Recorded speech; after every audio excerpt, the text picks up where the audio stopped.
हमारे विजय सिंह जी ट्रेन से गए थे, जुलूस गांधी मैदान से निकलने थी। गांधी मैदान के जुलूस के साथ वो निकले, बीच में हमारे विजय नारायण सिंह गिर गए और उनको सर में चोट लगी और स्वर में चोट लगने के कारण ही उनकी मृत्यु हुई और इसका पोस्टमार्टम जांच हो रही है, पोस्टमार्टम रिपोर्ट आएगी। इसलिए पूरी सरकार हत्यारी सरकार, इस हत्यारी सरकार के कारण ही विजय सिंह जैसे कार्यकर्ता आज हमारे बीच नहीं है। नमस्कार, आप लाइव सिटीज देख रहे हैं, मैं हूं जय शुक्ला। देखिए, बीजेपी नेता विजय कुमार सिंह की मौत के बाद अब उनके परिवार में जहां एक तरफ कोहराम मचा हुआ है, तो दिल्ली से आई बीजेपी की केंद्रीय टीम भी उनके घर पर पहुंच गई और तमाम जो लोग हैं विजय सिंह की मौत के बाद जो उनके परिजन हैं, जो आहत हैं, उनसे मुलाकात की।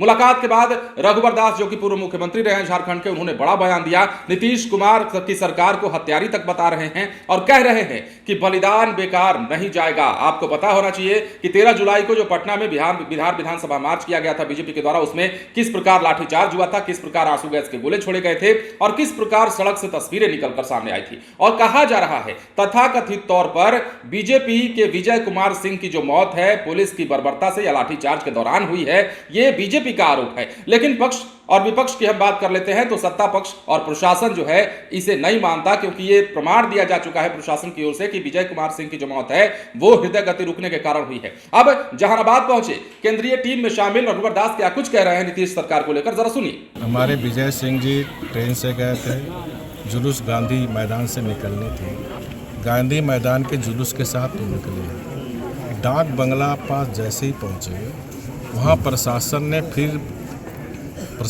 जुलूस को रोकने की कोशिश की, धक्का मुक्की कोशिश करने की। उसी बीच में हमारे विजय नारायण सिंह गिर गए और उनको सर में चोट लगी और स्वर में चोट लगने के कारण ही उनकी मृत्यु हुई और इसका पोस्टमार्टम जांच हो रही है, पोस्टमार्टम रिपोर्ट आएगी। इसलिए पूरी सरकार हत्यारी सरकार, इस हत्यारी सरकार के कारण ही विजय सिंह जैसे कार्यकर्ता आज हमारे बीच नहीं है। हमारी जिस तरह महिलाएं को भी बताई, सब सीधे तान के लगता कोई बड़ा का क्रिमिनल पकड़ा है और सीधे सर में ही लाठी मारी। और उसी क्रम में डाक बंगला चौक के पास भी रोकने का जुलूस को कोशिश की। उसी क्रम में हमारे जहानाबाद के महामंत्री, जो बहुत ही शालीन, सौम्य और पार्टी के प्रति समर्पित कार्यकर्ता हैं, जिन्होंने पार्टी के एक आह्वान में स्वयं टिकट लेकर जहानाबाद से ट्रेन से गए और उसको पुलिस धक्का दी और गिरने के कारण उसकी मृत्यु हुई, पोस्टमार्टम हो रही है। और इसीलिए भारतीय जनता पार्टी ने मांग की है कि इसका पूरी घटना का जुडिशियल इंक्वायरी हो, क्योंकि एक व्यक्ति की जान गई है, एक कार्यकर्ता की जान गई है। इसलिए माननीय मुख्यमंत्री जी से मेरी मांग है, मैंने पटना प्रेस कॉन्फ्रेंस में कहा 24 घंटे के अंदर इसका जुडिशियल इंक्वायरी हो, ताकि दूध का दूध और पानी का पानी हो। राष्ट्रीय अध्यक्ष हमारी पार्टी इतनी गंभीर है बिहार की इस घटना को लेकर और उनके निर्देश पर आज हम लोग परिवार से मिल रहे हैं। तो पार्टी के द्वारा पूरी पार्टी, ऑल इंडिया पार्टी इस परिवार के साथ इनका बलिदान बेकार नहीं है। जयप्रकाश की लोकनायक जयप्रकाश नारायण की धरती पे इस तरह की दमनकारी रीति जो जेपी मूवमेंट से उपजे सत्ता में बैठे लोग के द्वारा बिहार की जनता कभी बर्दाश्त नहीं करेगी। इन परिवारों को पार्टी की ओर से कल हमारे प्रदेश अध्यक्ष आ रहे हैं, 15 लाख रुपए की उन्होंने घोषणा किया, कल उनको दिया भी जाएगा। इनके जो बेटे रोजगार का उस संबंध में बात करेंगे ताकि इस परिवार को किसी प्रकार की कोई तकलीफ ना हो।